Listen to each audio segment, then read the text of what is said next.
Antinatalismo. El antinatalismo plantea una pregunta provocadora. ¿Qué pasaría si tener hijos fuera el acto más egoísta que uno pueda cometer? Aunque esta idea pueda sonar extraña y controvertida, constituye la base misma del antinatalismo, una filosofía que desafía la noción convencional de la procreación. Para explorar este concepto, imagina que posees una llave mágica capaz de dar existencia a una nueva persona, un ser destinado a experimentar todas las maravillas y todos los sufrimientos que la vida ofrece. Sin embargo, hay una trampa. La vida que creas no trae garantías. Puede estar llena de alegría y asombro, o bien estar marcada por un dolor insoportable y la desesperación. El individuo que nace no tiene voz para decidir si desea existir. La decisión recae completamente en ti. ¿Girarías la llave? Esta pregunta está en el centro del antinatalismo, una postura que se opone a la creación de nueva vida. Uno de los defensores más destacados de esta filosofía, David Benatar, ofrece un razonamiento que invita a la reflexión en su libro Mejor nunca haber nacido. Él introduce el concepto de una asimetría en la existencia. Si alguien nunca nace, evita el dolor, lo cual es beneficioso, aunque también se priva de la felicidad, lo cual no le perjudica ya que no hay nada que extrañar. En cambio, una vez que una persona nace, inevitablemente sufre, sin importar los momentos de alegría que pueda experimentar. Benatar sostiene que la evitación del daño supera cualquier beneficio potencial del placer, haciendo que el acto de crear vida sea fundamentalmente injusto, pues impone sufrimiento a alguien que nunca consintió existir. El antinatalismo no es meramente un enigma filosófico abstracto, está profundamente arraigado en las duras realidades de nuestro mundo. Basta con considerar las innumerables formas de sufrimiento, la pobreza, las enfermedades, la guerra y el colapso ambiental, y reconocer que, incluso en las vidas más privilegiadas, existen el desamor, la ansiedad y el temor ineludible a la muerte. Cada nueva vida creada es otro ser arrojado a un teatro impredecible y, a menudo, cruel. Algunos antinatalistas sostienen que, en un mundo tan permeado por el sufrimiento, procrear es un acto de ignorancia voluntaria o de egoísmo. Esta filosofía también plantea cuestiones éticas acerca de nuestra responsabilidad hacia los demás. El filósofo Julio Cabrera, otra voz influyente del antinatalismo, adopta una perspectiva moral al argumentar que la procreación viola los principios del comportamiento ético. El acto de crear vida ignora el consentimiento de quien va a nacer, imponiéndole riesgos y cargas sin su acuerdo, lo que convierte a la procreación en un acto moralmente cuestionable. Cabrera sugiere además que traer un hijo al mundo no es un acto de amor, sino un ejercicio unilateral de poder por parte del progenitor. Más allá del sufrimiento individual, el antinatalismo aborda el impacto colectivo de la existencia humana. Pensadores ambientales, como Les, fundador del movimiento de extinción voluntaria humana, sostienen que cesar la reproducción humana podría ser una elección compasiva, no solo para la humanidad, sino también para el planeta. La perspectiva de Knight, por ejemplo, se basa en el hecho innegable de que la actividad humana ha causado un daño inmenso a la Tierra, desde la deforestación hasta el cambio climático. El coste ecológico de la humanidad es asombroso. Antinatalistas como Knight visualizan un mundo sin humanos no como una tragedia, sino como un retorno al equilibrio, un entorno en el que la naturaleza pueda prosperar sin la influencia destructiva de nuestra especie. Al considerar las alegrías de la vida, la risa de los niños, el calor del amor, la emoción del descubrimiento, los antinatalistas replican que esos momentos efímeros de felicidad a menudo se ven eclipsados por el dolor inherente a la existencia. Por cada instante de dicha, se cierne una sombra de pérdida, incertidumbre y sufrimiento. Incluso aquellos que encuentran sentido en sus vidas deben confrontar la cruda realidad de que su existencia terminará algún día, frecuentemente en medio del dolor o el temor. Para los antinatalistas, la belleza de la vida no elimina su crueldad intrínseca. Si bien los críticos suelen tildar al antinatalismo de excesivamente pesimista o nihilista, muchos de sus defensores argumentan que esta filosofía no nace del odio a la vida, ni de la desesperanza ante la existencia, sino de la compasión, del reconocimiento de las inmensas cargas que implica vivir y de la decisión de no imponerlas a otro ser. En este sentido, el antinatalismo no es un rechazo a la humanidad, sino un acto profundo de empatía. Volviendo al experimento mental de la llave mágica, cabe preguntarse, ¿la usarías sabiendo los riesgos?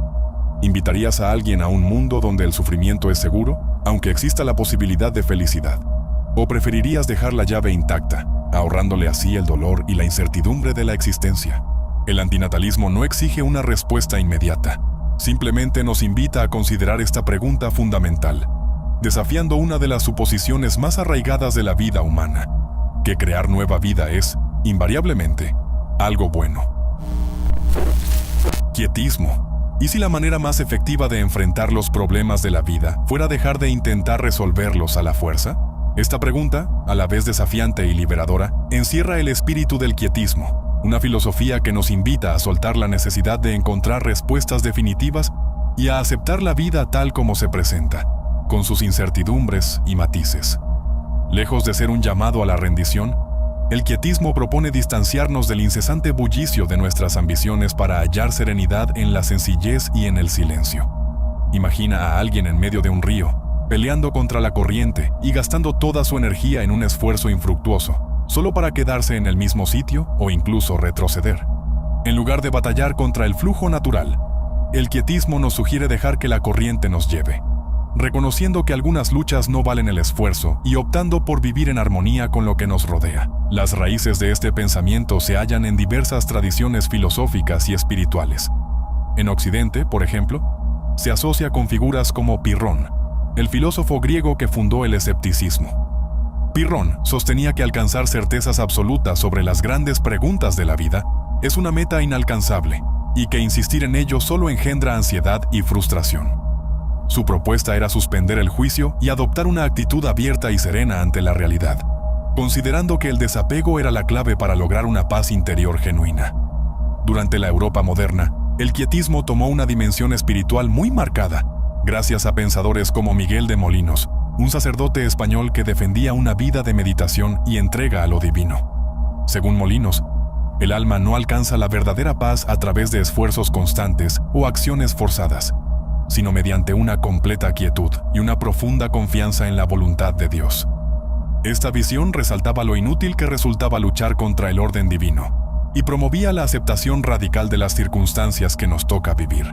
Sin embargo, el quietismo no se limita únicamente a las tradiciones occidentales, también encuentra eco en la filosofía oriental. Corrientes como el taoísmo y el budismo zen comparten una visión similar. La verdadera armonía no se consigue imponiendo nuestro control sobre la vida, sino dejando que ésta siga su curso natural. El concepto de Wu Wei, o la acción sin esfuerzo, y las enseñanzas zen sobre soltar los apegos y vivir plenamente el presente, ejemplifican este mismo ideal, aunque nacidas en contextos culturales muy distintos. Estas ideas coinciden en que la paz verdadera surge de la entrega y la aceptación del flujo natural de la existencia, más que de la conquista o el dominio. Una de las críticas más comunes al quietismo es que podría interpretarse como una invitación a la inacción o a la indiferencia ante los problemas. ¿No significa acaso aceptar la vida tal como es, ignorar el sufrimiento o las injusticias? Los defensores de esta filosofía argumentan que se trata de adoptar una perspectiva diferente. Muchas veces, nuestro propio dolor surge de querer imponer un orden que no existe en la realidad. Al dar un paso atrás, podemos ver las cosas con mayor claridad y actuar con sabiduría y compasión, sin dejarnos llevar por impulsos egoístas o desesperados. En el ámbito filosófico, el enfoque quietista se refleja en la obra tardía de Ludwig Wittgenstein. Este pensador afirmaba que muchos de los problemas que discutimos surgen del mal uso del lenguaje, y que, al comprenderlo, esos problemas se desvanecen por sí solos. Su célebre máxima, de lo que no se puede hablar, hay que callar, resume la idea de que la labor de la filosofía no es resolver todos los enigmas, sino reconocer los límites de nuestro conocimiento y encontrar paz en esa aceptación. El quietismo también ofrece una perspectiva renovada para enfrentar los retos personales y sociales. En un mundo que celebra la productividad, el progreso y la superación constante, esta filosofía nos invita a cuestionarnos si la búsqueda incesante de éxito, conocimiento y control realmente nos hace más felices, o si en realidad nos sume en un ciclo de estrés y descontento. Al detenernos y observar la vida desde una posición de mayor distancia, es posible que descubramos una satisfacción más profunda y una claridad que muchas veces se nos escapa en el trajín diario. Aunque el quietismo enfatiza la importancia del silencio y la aceptación, no se presenta como una solución universal para todos. Requiere una reflexión personal y un equilibrio que varía según cada individuo. Para algunos, puede ser el medio para transitar las incertidumbres existenciales. Para otros, un recordatorio para disminuir el ritmo y concentrarse en lo que realmente importa. En definitiva, esta corriente nos desafía a replantearnos nuestra relación con la acción y la inacción, con el control y la rendición. La esencia del quietismo radica en la simplicidad. No promete soluciones inmediatas ni respuestas rápidas, sino una transformación profunda en la forma en que nos relacionamos con el mundo. En resumen, el quietismo nos propone un cambio de perspectiva fundamental. En lugar de tratar de transformar el entorno a base de esfuerzos constantes, se trata de modificar la manera en que interactuamos con él. En medio del ruido y la agitación de la vida moderna, esta filosofía nos invita a abrazar el silencio, a buscar la calma y a aprender a dejar ir aquello que no podemos cambiar. Así, a través de la aceptación y la serenidad, podemos descubrir que a veces las verdades más profundas se revelan no en la lucha interminable por conseguir más, sino en aprender a disfrutar y valorar lo que ya tenemos. Movimiento para la extinción voluntaria de la humanidad.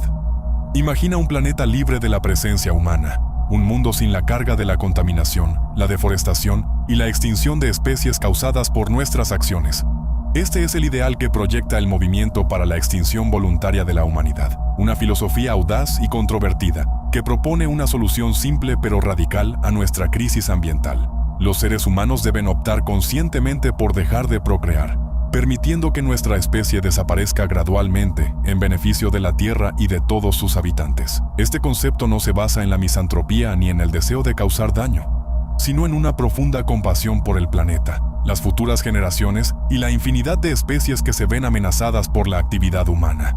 Les Yu Knight, a quien se le atribuye haber acuñado esta cosmovisión, presenta el movimiento como un ejercicio de contención voluntaria. Él sostiene que el dominio desmedido y la explotación de la tierra por parte de los humanos han causado daños irreversibles, haciendo éticamente imprescindible que nos retiremos para permitir que la naturaleza se recupere. El movimiento nos desafía a enfrentar algunas verdades inquietantes. Como especie, hemos transformado radicalmente los ecosistemas, alterado el equilibrio climático y llevado a la extinción a innumerables especies. Cada año, vastos bosques son despejados para la agricultura. Los océanos se saturan de residuos plásticos y los gases de efecto invernadero se acumulan en la atmósfera. Los defensores sostienen que estos problemas no son simples subproductos accidentales de una mala gestión, sino consecuencias inherentes a una especie que es a la vez dominante y voraz en el consumo de recursos.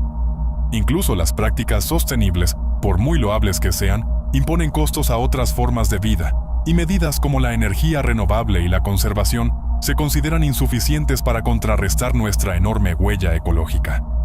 En este contexto, la opción de la extinción voluntaria se percibe no como un acto de desesperación, sino como un compromiso altruista de priorizar el bienestar de la Tierra por encima de la perpetuación incesante de nuestra especie. No obstante, los críticos presentan poderosos contraargumentos. Sostienen que el movimiento subestima la capacidad de la humanidad para transformarse positivamente. Los humanos no son únicamente agentes de destrucción, sino también innovadores, creadores y seres compasivos. Nuestros avances tecnológicos han restaurado ecosistemas dañados y ofrecido soluciones al cambio climático, al mismo tiempo que han defendido los derechos de otras especies. En lugar de desaparecer, argumentan, la humanidad debería esforzarse por convertirse en una mejor guardiana de la Tierra, aprendiendo a convivir en armonía con otras formas de vida. Además, cuestionan si la ausencia de humanos resultaría realmente en un orden natural perfecto. Incluso si la naturaleza se recuperara, las luchas inherentes a la vida, como la depredación, las enfermedades y la competencia, permanecerían.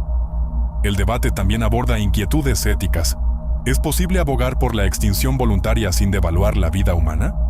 Los partidarios aclaran que su postura surge no del autodesprecio, sino de un reconocimiento sobrio del impacto desproporcionado que tenemos sobre el medio ambiente. Al elegir deliberadamente no reproducirnos, afirman, reconocemos nuestra responsabilidad y tomamos medidas decisivas para reducir futuros daños. En esencia, el movimiento para la extinción voluntaria de la humanidad nos invita a replantear el verdadero significado del progreso. Cuestiona la creencia convencional de que el crecimiento económico, tecnológico o demográfico es intrínsecamente beneficioso, sugiriendo en cambio que el avance genuino podría residir en la moderación, en un retiro deliberado que permita que otras formas de vida prosperen.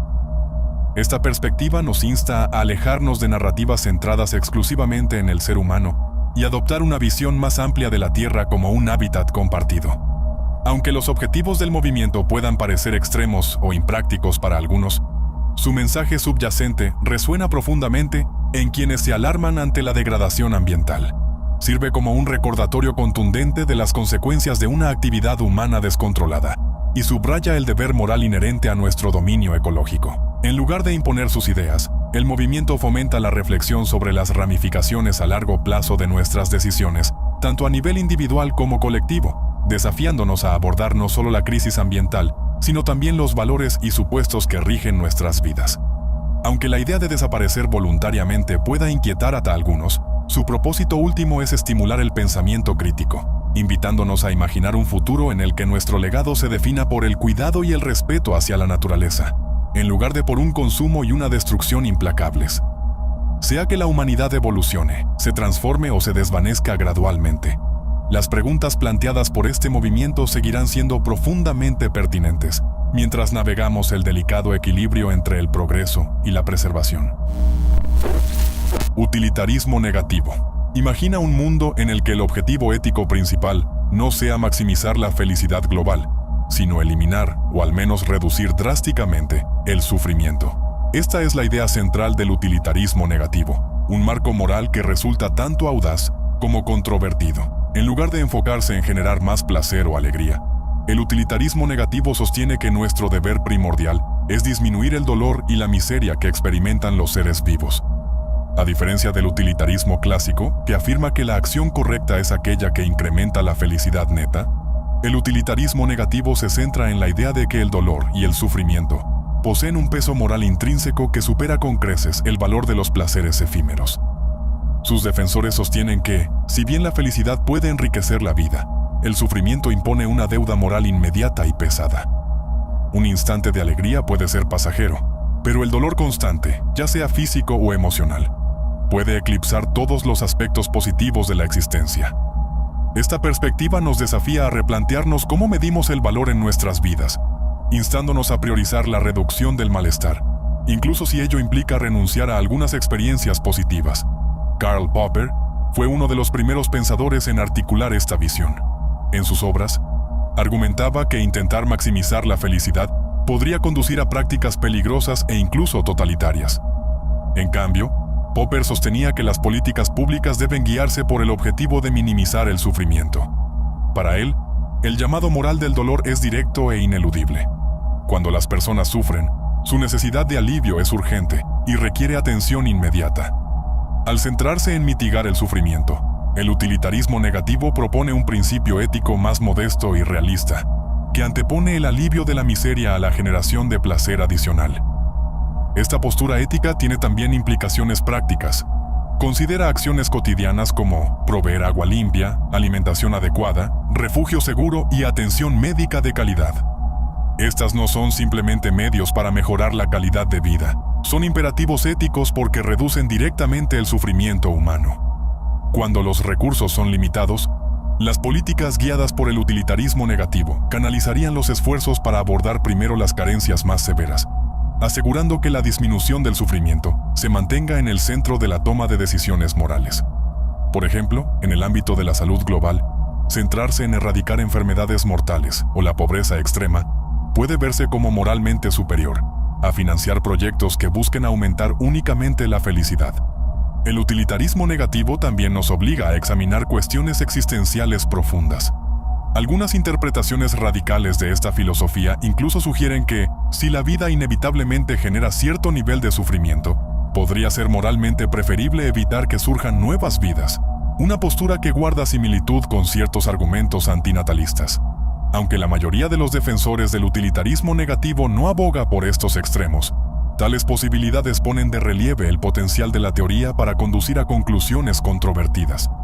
Los críticos sostienen que, si damos por sentado que eliminar el sufrimiento es lo único que importa, podríamos llegar a justificar medidas que parecen moralmente repugnantes, como reducciones drásticas en la población o incluso la cesación completa de la vida humana. Sin embargo, los proponentes aclaran que estas implicaciones extremas se moderan con consideraciones prácticas y con una comprensión matizada del bienestar, donde el objetivo no es borrar la felicidad, sino garantizar que cualquier aumento de placer no genere sufrimiento adicional. A nivel personal, el utilitarismo negativo nos invita a reevaluar nuestra relación con el dolor. Muchas narrativas culturales glorifican la adversidad como un camino hacia el crecimiento personal, pero este enfoque cuestiona esa idea, sosteniendo que el sufrimiento no debe ser romantizado ni aceptado como una parte inevitable de la vida. En cambio, aboga por una respuesta compasiva que busque aliviar el dolor siempre que sea posible. Reconocer el impacto desproporcionado que el sufrimiento tiene en nuestra existencia puede fomentar una empatía más profunda y un compromiso moral más firme para ayudar a quienes padecen. Este enfoque es especialmente relevante en un mundo donde la desigualdad social, las enfermedades crónicas y las crisis de salud mental son comunes. En definitiva, el utilitarismo negativo no rechaza la felicidad. Más bien, afirma que la búsqueda del placer debe equilibrarse con la igualmente importante tarea de disminuir el sufrimiento. Una sociedad justa es aquella que no solo celebra los momentos de alegría, sino que también trabaja incansablemente para aliviar el peso del dolor.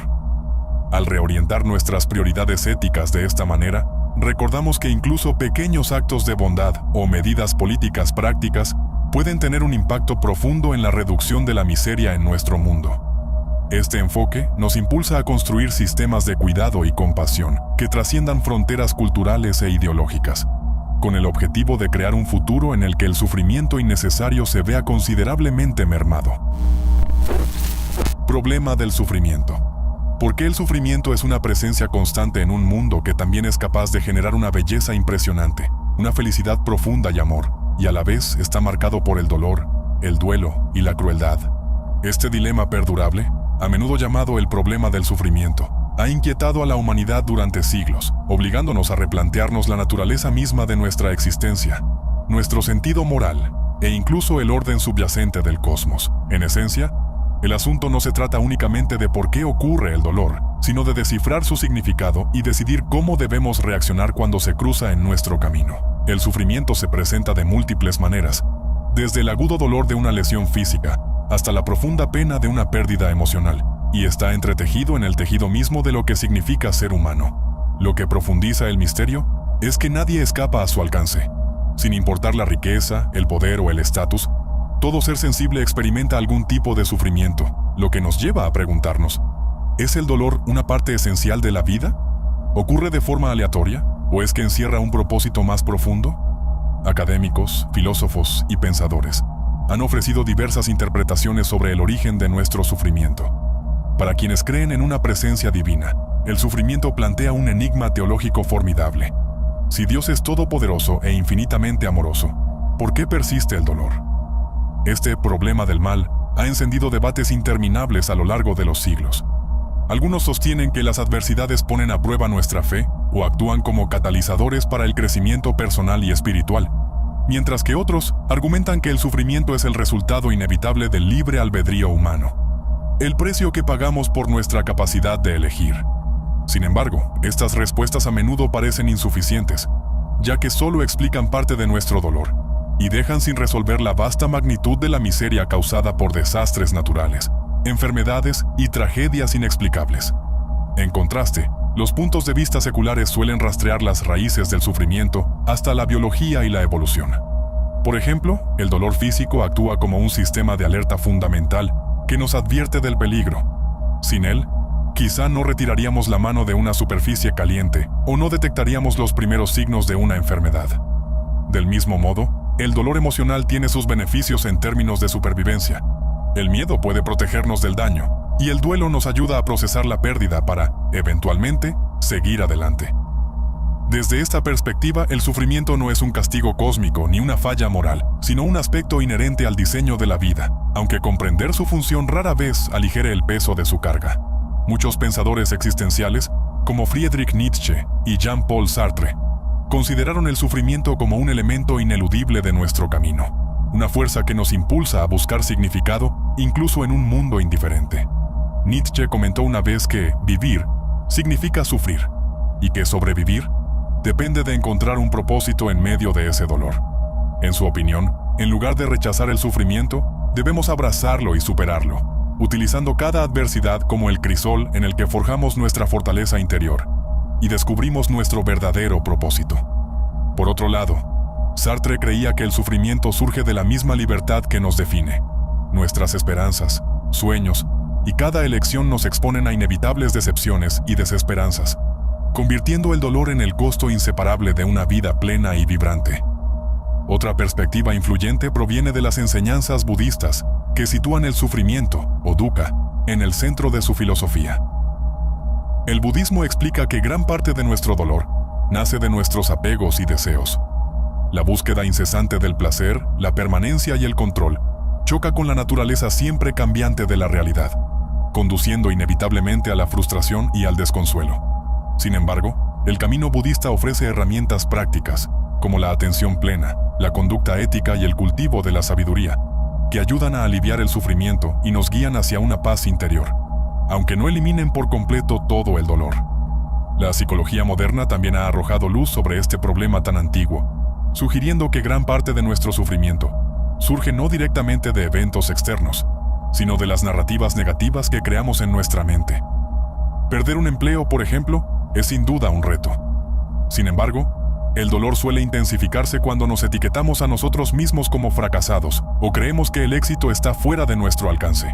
Técnicas terapéuticas, como la terapia cognitivo-conductual y la práctica de la atención plena, trabajan para romper estos patrones destructivos de pensamiento, permitiendo que las personas reinterpreten sus experiencias y disminuyan el impacto emocional del dolor. En la era actual, surgen nuevas ideas junto a los avances en inteligencia artificial y transhumanismo. Algunos piensan incluso que las tecnologías futuras podrían algún día eliminar el sufrimiento por completo, ya sea reconfigurando el cerebro humano o construyendo entornos digitales libres de dolor. Aunque tales visiones futuristas abren posibilidades emocionantes, también nos obligan a reflexionar si erradicar el sufrimiento podría despojar a la vida de un significado más profundo y esencial. Al fin y al cabo, el reto del sufrimiento no es simplemente un enigma abstracto, sino un asunto profundamente personal, que cada uno de nosotros debe enfrentar en la búsqueda de sentido en medio de la adversidad. Ya sea que encontremos consuelo en la fe, en el apoyo de nuestros seres queridos o en la lucha por la justicia, lo que nos une es nuestra lucha compartida contra el dolor. El sufrimiento sigue siendo una paradoja compleja, experimentado por todos, pero vivido de forma única, siendo a la vez un aspecto necesario de la vida y, en ocasiones, casi insoportable. Revela la delicadeza de nuestra existencia mientras destaca nuestra capacidad de resiliencia. Incluso si nunca llegamos a desentrañar por completo el misterio del sufrimiento, la forma en que lo enfrentamos define quiénes somos. Quizás su mayor lección sea que el dolor puede unirnos, recordarnos nuestra humanidad compartida e inspirar compasión, valentía y un deseo inquebrantable de comprender la vida misma. La repugnante conclusión. Imagina un mundo en el que miles de millones de personas llevan vidas apenas soportables, y de alguna manera, ese mundo se considera moralmente superior a otro, en el que unos pocos disfrutan de una verdadera felicidad. Esta idea desconcertante se conoce como la conclusión repugnante, un término acuñado por el filósofo Derek Parfit en su libro Razones y Personas. Nos hace detenernos y replantearnos lo que valoramos en una buena vida, invitándonos a examinar de cerca cómo equilibramos la felicidad, el tamaño de la población y la ética. La conclusión repugnante surge de una rama del pensamiento utilitarista que busca maximizar la felicidad total. Imagina una pequeña comunidad en la que todos disfrutan de una calidad de vida excepcional. Ahora, imagina que se añaden más y más personas, incluso si cada nueva vida no es tan plena, sigue siendo digna de ser vivida. A medida que el número aumenta, la felicidad total se incrementa porque hay más personas que experimentan cierto grado de alegría, aunque no tan profunda. Llevado al extremo, este razonamiento nos conduce a una situación en la que miles de millones de personas viven con una felicidad mínima, y sin embargo, ese mundo se juzga como mejor porque la suma total de la felicidad compensa la baja calidad de vida individual. Esta conclusión resulta inquietante para muchos. Parece absurdo pensar que un mundo en el que la gente apenas sobrevive pueda ser mejor que uno lleno de experiencias ricas y significativas. La idea desafía nuestros instintos, reduciendo la vida humana a simples números, tratando a cada persona como una unidad de felicidad, en lugar de un individuo único con una historia compleja y rica, nos obliga a preguntarnos, ¿puede la profunda alegría de una vida realmente plena medirse en la misma escala que la superficial satisfacción de muchos que apenas sobreviven? Los filósofos han adoptado diversas posturas sobre este tema. Algunos creen que el problema radica en el propio utilitarismo, argumentando que al enfocarse únicamente en maximizar la felicidad, se pasan por alto otros valores importantes como la equidad, la dignidad y el desarrollo individual único. Proponen que nuestro marco moral no solo debe contar la felicidad en total, sino también considerar su calidad. Otros, incluido Parfit, han sugerido alternativas como el principio de la utilidad promedio, que favorecería a una población más pequeña con una mayor felicidad promedio, en lugar de una población mayor con una felicidad promedio menor, aunque este enfoque también podría generar sus propios dilemas éticos. Otra forma de ver el problema es preguntarse si aumentar el número de personas en el mundo realmente lo mejora. Algunos pensadores sostienen que, en lugar de crear más vidas, nuestro deber moral debería ser mejorar la calidad de vida de quienes ya existen. Esta perspectiva desafía la creencia común de que más personas automáticamente significan más valor. En términos prácticos, la conclusión repugnante incluso influye en debates del mundo real. Por ejemplo, cuando los responsables de políticas deben decidir entre mejorar el nivel de vida de unos pocos o proporcionar necesidades básicas a muchos, esta línea de pensamiento puede llevarlos a priorizar la cantidad sobre la calidad, lo que plantea difíciles preguntas éticas sobre cómo cuidar tanto a las generaciones actuales como a las futuras. En última instancia, la conclusión repugnante no es solo un acertijo intelectual. Es un espejo que refleja la compleja naturaleza de nuestras decisiones morales. Nos impulsa a examinar si nuestros instintos naturales coinciden con nuestras ideas filosóficas. ¿Es la felicidad algo que simplemente se puede sumar o es mucho más compleja? ¿Y cómo equilibramos el bienestar individual con el bien del conjunto? Al enfrentar estas preguntas, llegamos a comprender no solo los límites de nuestras teorías morales, sino también las difíciles compensaciones que debemos hacer para intentar crear un mundo mejor. Efilismo. La existencia es un error. No solo la vida humana, sino toda forma de vida, el depredador que persigue a su presa, el insecto devorado por una criatura mayor, y el ciclo perpetuo de nacimiento, agonía y muerte. El efilismo es una ideología radical que va más allá de cuestionar la existencia humana. Desafía la misma esencia de la vida. Nos incita a considerar una noción inquietante. ¿Y si el acto más compasivo y ético no fuera preservar la vida, sino extinguirla? Imaginen una gigante máquina de producción ancestral que ha estado operando durante miles de millones de años, generando incesantemente seres vivos, cada uno destinado a luchar por sobrevivir, a soportar un sufrimiento inevitable y, finalmente, a perecer. Esta máquina no se guía por una intención consciente o un propósito superior. Funciona a ciegas con el único objetivo de duplicar el ADN. Así es la evolución, el implacable motor de la vida. Los defensores del efilismo sostienen que este mecanismo es intrínsecamente defectuoso y, aún peor, cruel. Afirman que la vida es un sistema irreflexivo que perpetúa el dolor, sin una justificación superior. Consideren la naturaleza. Imaginen a un león persiguiendo a una cebra. El león, impulsado por el hambre, debe matar y devorar a la cebra, mientras que la cebra, desesperada por vivir, huye aterrorizada. Ninguna de las dos criaturas elige este juego letal. El león actúa por necesidad y la cebra por temor. En este intercambio sombrío, el sufrimiento de uno se convierte en el medio para la supervivencia del otro, revelando que lo que llamamos el equilibrio de la naturaleza es, en esencia, una masacre. Los efilistas ven esto no solo como una falla trágica, sino como una prueba de que la vida en sí misma es fundamentalmente defectuosa. Sin embargo, la crítica del efilismo no se limita a la naturaleza, se extiende también a la existencia humana. Reflexionen sobre su vida diaria. Incluso en las mejores circunstancias, estamos agobiados por la certeza del envejecimiento, la enfermedad y la muerte. Los momentos de alegría son efímeros y nuestras luchas, incesantes. Por cada instante de felicidad, surgen innumerables momentos de frustración, pérdida y desesperación. Y esta situación no es exclusiva de los humanos. Cada ser sensible, desde el insecto más pequeño hasta el mamífero más imponente, se encuentra atrapado en el mismo ciclo. La idea central del efilismo es tan simple como profunda.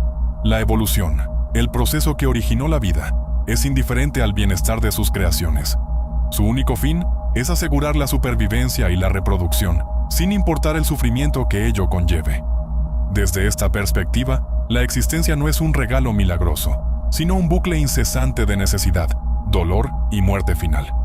Los efilistas sostienen que continuar este ciclo no solo es inútil, sino éticamente incorrecto. Ahora, imaginen que tienen en sus manos un interruptor. Si lo accionan, toda la vida en el universo cesaría de existir sin dolor. No más sufrimiento, ni miedo, ni lucha interminable. ¿Lo activarían? Este experimento mental resume la esencia del efilismo. No se trata de una filosofía nacida del odio hacia la vida, sino de una profunda compasión por cada ser atrapado en su ciclo. Los efilistas argumentan que la verdadera bondad reside en erradicar el sufrimiento por completo, incluso si ello significa acabar con la vida. Aunque sus críticos suelen etiquetar al efilismo como extremo o nihilista, sus defensores afirman que su postura se fundamenta en la lógica y la empatía. Se preguntan, si no someterías a nadie a un dolor interminable, ¿por qué permitir un sistema que garantiza sufrimiento infinito para innumerables seres? Para los efilistas, la solución es clara: detener la línea de producción, frenar el mecanismo y poner fin al cruel experimento vital. Esta perspectiva sorprende, provoca y desafía los cimientos mismos de nuestra concepción de la existencia. El efilismo no ofrece respuestas sencillas ni certezas reconfortantes. Al contrario, nos obliga a enfrentar las realidades más duras de la vida y a plantearnos la pregunta ineludible: ¿vale la pena el precio de la existencia? Nihilismo existencial. Existe la idea, muy extendida en el nihilismo existencial, de que la vida no tiene un propósito incorporado, que el universo es indiferente a nuestras esperanzas y esfuerzos. En pocas palabras, no importa cuánto persigamos el éxito, el amor o el conocimiento, todo termina desvaneciéndose en la nada. Esta verdad desnuda es el núcleo del nihilismo existencial, una filosofía que despoja a nuestra mente de los mitos reconfortantes y nos invita a ver la vida tal como es. Para muchos, esta realización puede sentirse como mirar hacia un abismo sin fin, donde cualquier sentido de significado o valor se desmorona ante una indiferencia abrumadora. Pensadores como Friedrich Nietzsche, Søren Kierkegaard y Fyodor Dostoyevsky pusieron estas ideas en evidencia en el siglo XIX. Nietzsche, por ejemplo, sostenía que cuando las creencias tradicionales, como las que ofrece la religión, se derrumban, la sociedad pierde ese hilo común que durante siglos le daba sentido a la vida, dejándonos vagar en un universo vacío y sin rumbo. Pero esto no se trata solo de preguntas grandilocuentes o abstractas. La ausencia de un significado inherente también se manifiesta en los momentos cotidianos. El trabajo que realizamos, las relaciones que formamos y las metas que establecemos tienen significado únicamente porque nosotros decidimos dárselo. Para un nihilista existencial, esto no es una invitación a la desesperación, sino una mirada clara a la realidad. El universo simplemente sigue sus propias reglas, sin importar nuestros deseos. Jean-Paul Sartre explicó que los seres humanos están condenados a ser libres, lo que significa que, sin un propósito predeterminado, debemos asumir la responsabilidad de crear nuestros propios valores. Este tipo de libertad resulta a la vez emocionante y un poco intimidante, ya que significa que cada elección que hacemos depende enteramente de nosotros. Muchas personas pueden sentirse abrumadas ante la idea de que nada posee un propósito objetivo. Se preguntan por qué debería importarnos algo si, al final, todo es insignificante. Esta pregunta ha provocado crisis existenciales a lo largo de generaciones. Sin embargo, mientras algunos se hunden en la desesperación, otros se encuentran en aceptar que no existe un plan cósmico, una fuente de liberación.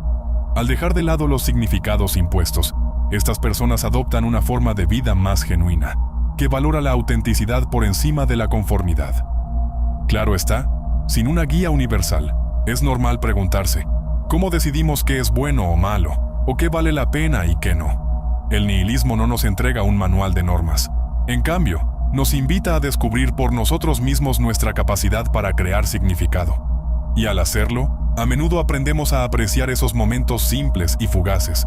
Un atardecer cálido, una sonrisa compartida, una caminata tranquila, precisamente porque existen por sí solos, sin necesitar justificación cósmica. Algunos críticos afirman que el nihilismo existencial es duro o incluso peligroso, argumentando que una vida sin un significado universal puede conducir a la apatía o al caos. Sin embargo, muchos artistas y filósofos han convertido esta visión tan cruda en una fuente de creatividad e inspiración. Por ejemplo, Los hermanos Karamazov de Dostoyevsky plantea profundas preguntas sobre la moral en un mundo sin Dios, mientras que Albert Camus, aunque no es un nihilista en sentido estricto, exploró con intensidad el absurdo de la vida. Camus sostenía, de forma célebre, que incluso cuando la vida parece carecer de sentido, nuestro propio acto de persistir, como Sísifo empujando su roca cuesta arriba, puede ser una forma audaz y llena de alegría de desafiar el vacío. Filosofía del absurdo. La vida parece exigir un propósito, pero el universo nunca nos lo entrega. Esta paradoja está en el corazón de lo que llamamos lo absurdo, una idea explorada con fama por el filósofo francés Albert Camus. En esencia, lo absurdo capta el conflicto entre nuestro profundo anhelo de significado y un mundo que se muestra indiferente a nuestras esperanzas. No es un enigma por resolver ni un error que corregir. Es simplemente una parte integral de estar vivos. Camus sostenía que, al enfrentarnos directamente a esta absurdidad inherente, descubrimos un tipo especial de libertad e incluso alegría. Nuestra incesante búsqueda de respuestas, ¿por qué existimos? ¿Por qué sufrimos y qué significado tienen realmente nuestras vidas? Nos conduce a un cosmos silencioso que no ofrece respuestas claras, ni grandes diseños, ni certezas reconfortantes. Ese silencio puede sentirse como una traición, como si se nos prometiera más de lo que recibimos. Pero Camus mantenía que esa tensión no es una falla en la vida, sino simplemente la forma en que son las cosas. Sin embargo, lo absurdo no se limita a los debates filosóficos elevados. Se manifiesta en nuestra rutina diaria. Imagina dedicarte con pasión a una meta solo para descubrir que te deja vacío, o la monotonía de repetir el mismo ciclo día tras día. Despertar, comer, trabajar, dormir y volver a empezar. Estos momentos revelan la brecha entre nuestras expectativas y la cruda realidad, donde lo significativo a menudo es reemplazado por un vacío. Lo absurdo nos recuerda discretamente las contradicciones de la vida, no con un dramatismo excesivo, sino como una corriente persistente. Muchos tratan de evadir esta incómoda verdad, adoptando respuestas prefabricadas, ya sea a través de la fe religiosa o de ideologías estrictas, una vía rápida que Camus denominó suicidio filosófico. Al hacerlo, sacrificamos nuestra libertad por la facilidad de respuestas fijas, ignorando la misma tensión que da sabor a nuestras vidas. Para Camus, la única cuestión real no es si la vida tiene significado, sino si vale la pena vivir sin él. Su respuesta no fue rendirse ni caer en la desesperación, sino desafiar la falta de sentido, eligiendo crear nuestro propio propósito. Para ilustrar su punto, Camus recurrió al mito de Sísifo. En la leyenda griega, Sísifo está condenado a empujar sin cesar una roca cuesta arriba, solo para verla rodar hacia abajo cada vez que se acerca a la cima. Aunque esto pueda parecer la imagen máxima de la futilidad, Camus reimaginó a Sísifo como un rebelde silencioso contra lo absurdo. Así, como Sísifo se enfrenta a una tarea aparentemente inútil, nosotros también encontramos desafíos en un universo desprovisto de significado inherente. Pero al aceptar nuestras luchas y perseverar contra todo pronóstico, afirmamos nuestra propia libertad. Camus nos invita a imaginar a Sísifo feliz, no porque su labor sea gratificante en el sentido tradicional, sino porque su esfuerzo constante encarna una rebelión alegre. Incluso sin un plan cósmico predeterminado, nuestras vidas siguen siendo nuestras para moldear. Somos libres de buscar lo que nos hace sentir vivos, ya sea amar profundamente, expresarnos creativamente o simplemente saborear el momento. Desde el punto de vista de Camus, la búsqueda de sentido no se trata de encontrar respuestas prefabricadas, sino de construir activamente nuestra propia narrativa en medio de la incertidumbre.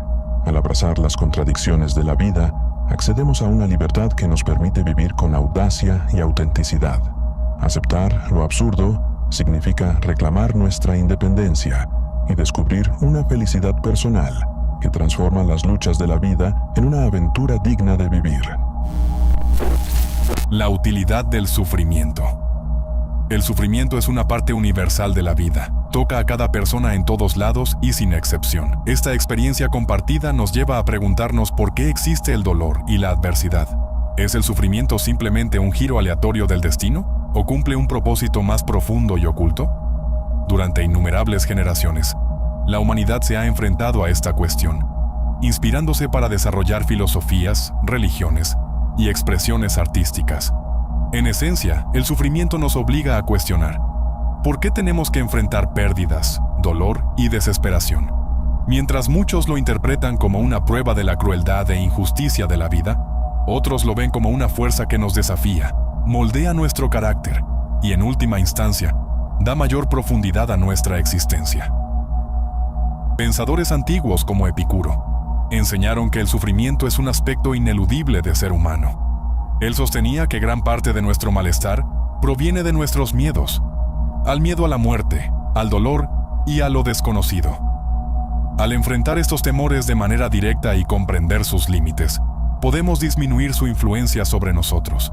Este enfoque no promete una vida sin dolor, sino que nos invita a enfrentar las dificultades con una perspectiva más clara. Muchas tradiciones religiosas comparten esta visión, ofreciendo sus propias explicaciones sobre por qué soportamos la adversidad. Por ejemplo, en el cristianismo, el sufrimiento se ve a menudo como una prueba de fe, un medio para acercarse a Dios. La historia de Job, quien lo perdió todo pero nunca dejó de confiar, ejemplifica cómo sobrellevar el dolor puede profundizar la conexión espiritual. En el budismo, el sufrimiento se entiende como la consecuencia natural de nuestros deseos y apegos. El Buda enseñó que la vida, por su propia naturaleza, implica sufrimiento, y que al reconocer y liberar nuestros anhelos, podemos avanzar hacia la iluminación. En este contexto, el dolor no es un castigo, sino un maestro que nos guía para aprender y evolucionar. Otros pensadores han ofrecido interpretaciones diferentes sobre el sufrimiento. Nietzsche, el existencialista, afirmaba que lo que no nos mata nos hace más fuertes, sugiriendo que los desafíos de la vida pueden fortalecer nuestra resiliencia y fomentar la creatividad. Por otro lado, algunos nihilistas consideran el sufrimiento como un aspecto aleatorio y sin sentido de la existencia, carente de propósito inherente. Esta dualidad puede ser a la vez liberadora e intimidante, ya que nos obliga a crear nuestro propio significado sin depender de grandes narrativas. En última instancia, esta diversidad de perspectivas demuestra que no existe una respuesta única para explicar el sufrimiento. Cada persona debe hallar su propia comprensión frente a la adversidad. La psicología moderna también arroja luz sobre nuestra relación con el sufrimiento. Viktor Frankl, psiquiatra y sobreviviente del Holocausto, escribió extensamente sobre la importancia de encontrar un propósito, incluso en los momentos más oscuros. Creía que, aunque no siempre podamos controlar el dolor que experimentamos, siempre tenemos el poder de elegir nuestra respuesta. Además, estudios científicos revelan que el dolor desempeña un papel vital en nuestra supervivencia. Nos alerta sobre peligros y nos ayuda a evitar daños. El dolor emocional, como el duelo o la soledad, incluso puede fortalecer los lazos que compartimos con otros y fomentar un sentido de comunidad. Hoy en día, en un mundo sacudido frecuentemente por guerras, pandemias y desafíos ambientales, es fácil sentirse abrumado por el sufrimiento. Sin embargo, en esos momentos difíciles, las personas suelen unirse, ofreciendo compasión y apoyo mutuo. Esta respuesta colectiva ante la adversidad fomenta la unidad y nos recuerda que no estamos solos en nuestras luchas. El sufrimiento nos impulsa a formular preguntas difíciles, a replantear nuestras ideas y a reconocer nuestras propias vulnerabilidades. Al hacerlo, no solo pone a prueba nuestros límites, sino que también nos brinda la oportunidad de crecer, de desarrollar resiliencia y de forjar conexiones más profundas con quienes nos rodean. Al final, el significado del sufrimiento es profundamente personal. Para algunos, se convierte en un camino hacia el crecimiento espiritual. Para otros, en una cruda muestra de la naturaleza impredecible de la vida. Independientemente de la perspectiva, hay una verdad que permanece clara. El sufrimiento es una parte inherente de la existencia. Al abrazarlo y comprenderlo, obtenemos valiosas ideas sobre quiénes somos y qué significa ser humano. Incluso en medio del dolor, se esconde la oportunidad de crecer, de conectar y de redescubrir la belleza de la vida.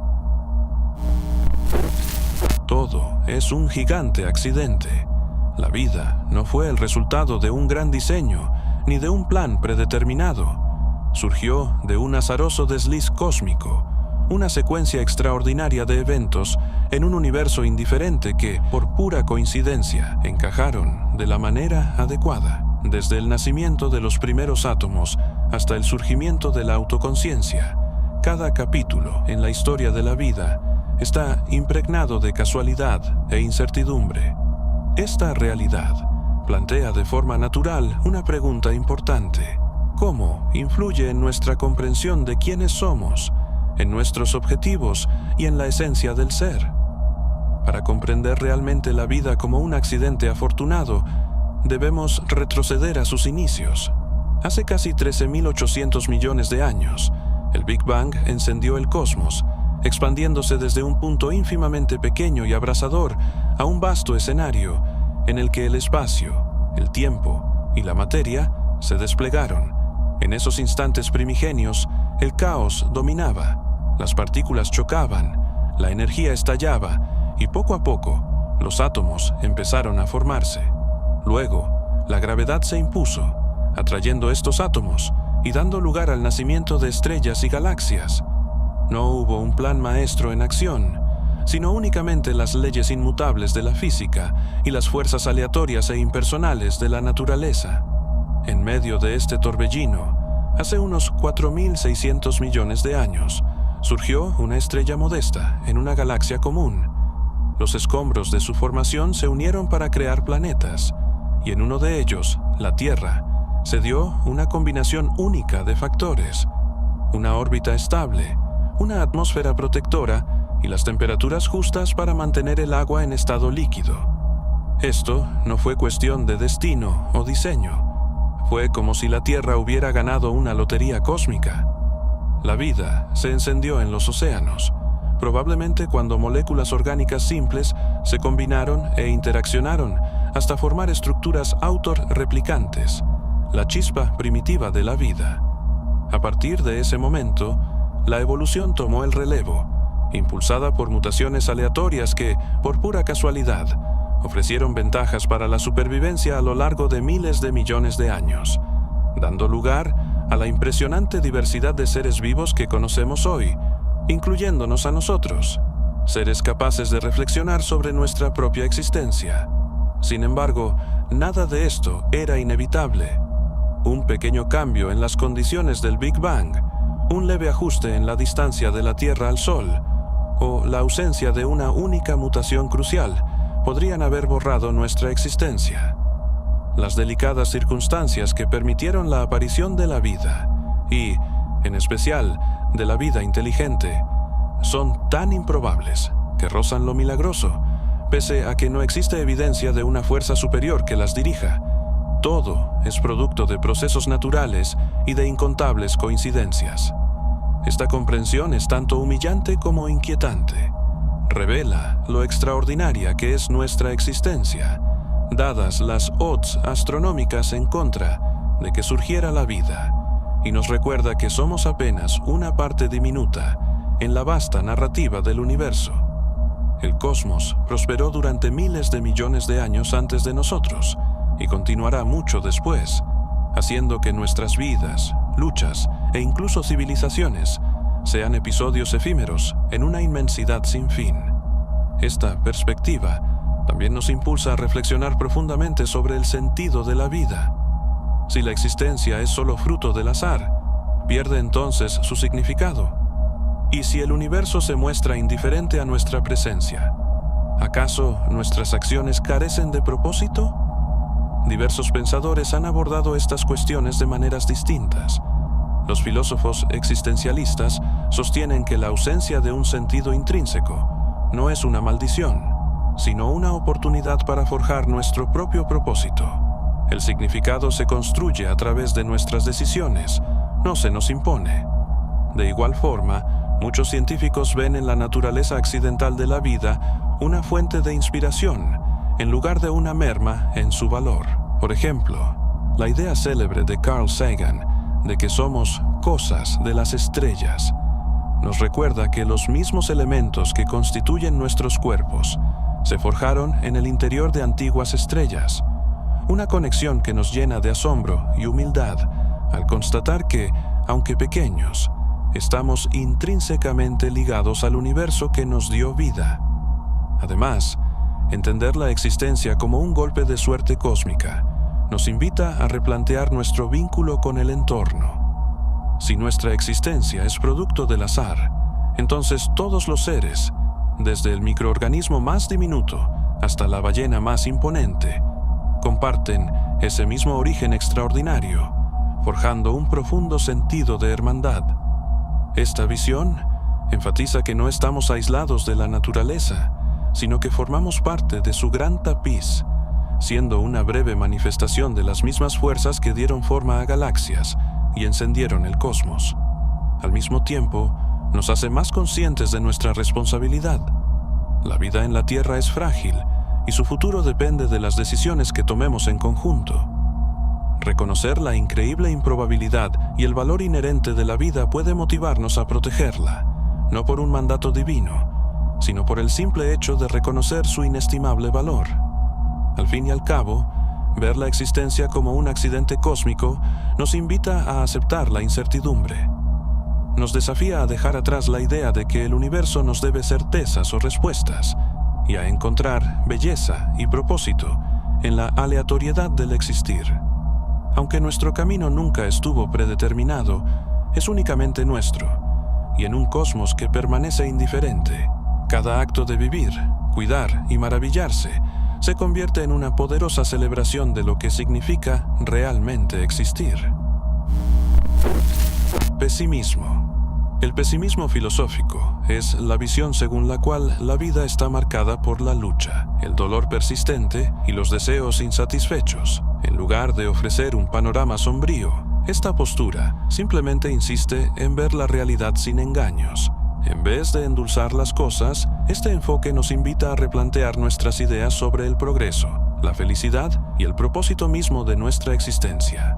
Sus orígenes se remontan a Arthur Schopenhauer, el filósofo alemán que sostenía que nuestro esfuerzo constante, impulsado por una voluntad ciega e implacable de vivir, es la fuente de todo sufrimiento humano. Para Schopenhauer, cada vez que logramos un deseo, rápidamente surge otro, atrapándonos en un ciclo interminable de frustración.